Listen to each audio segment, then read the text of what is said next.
Hi, I'm Joe Weisenfelder with Cars.com. The 2013 Toyota Corolla here is a case study in the power of reputation and perception. The Corolla has built up a reputation for excellence over decades, and the perception must be that it's still exceptional. What else could explain its performance last year, where essentially the same car was one of the best-selling small sedans in the US and around the world, all while being sub-mediocre in a number of ways. I'll show you how. Now, the Corolla hasn't been updated since 2009, and it hasn't been appropriately updated since 2003.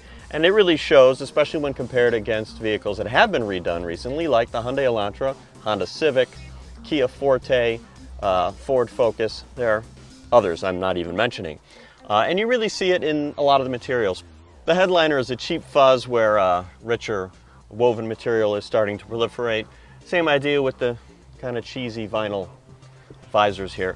And as for touch points, there's more of that kind of stuff, hard plastics, where you might want to rest your arms, like on top of the door, even the center armrest. Don't concentrate too much on dashboards, which they're also making soft, but where your arms want to go, that's kind of important.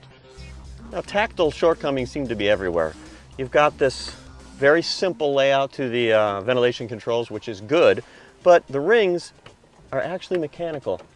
You can feel and hear it opening louvers in the dashboard and such.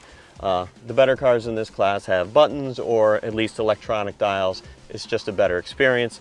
Likewise, just like these controls, very simple, clean gauges. That's great, legible, but again, compare that with some of the better cars in the class. They have bright illuminated gauges. It makes it feel a lot classier, and it's important because you look at it every day. Cabin space is a little behind the times too. Cargo volume's a few cubic feet below average. Likewise, a tall adult can certainly make it work here in the driver's seat, but legroom and headroom are both below average. The back seat is a similar story here. For a small car, workable for someone my height, 6 feet tall.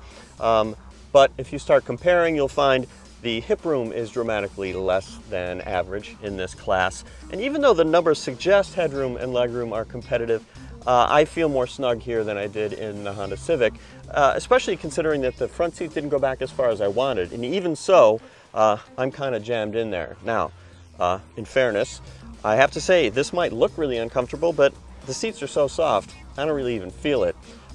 Big points to Toyota for the almost completely flat floor in the back seat here too. That makes it much more workable to put 3 people across.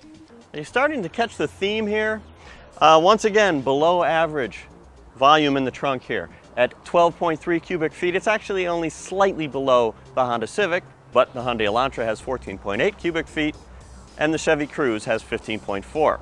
One plus here though, this class across the board offers folding back seats, which is great, but this is a 60-40 split, 2 pieces. The Civic has just 1 piece in a single bench. I wouldn't call the ride quality refined, but at the same time, it seemed relatively soft to me, even with these ridiculous TRD wheels, when I compared it back to back with the Honda Civic. For some people, ride comfort is more important than poise. The drivetrain is adequate, but once again, behind the times. Partly because of a 4-speed automatic transmission when the class is now full of 5- and 6-speed automatics.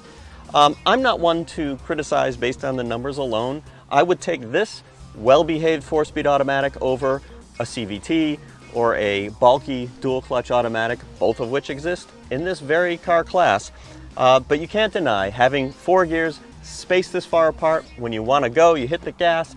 That's a pretty big jump down.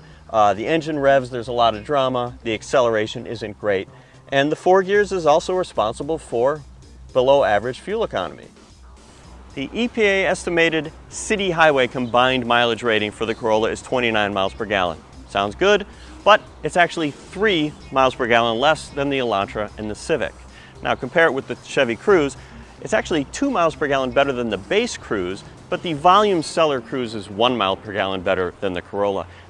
That mileage story is like a lot of other stories I've told about this car. In fact, the macro story of the Corolla might just be that if you haven't shopped for a car in 5 or certainly 10 years, even in the same class here, you might get in it and think, hey, this is all right, and buy it and actually be perfectly happy.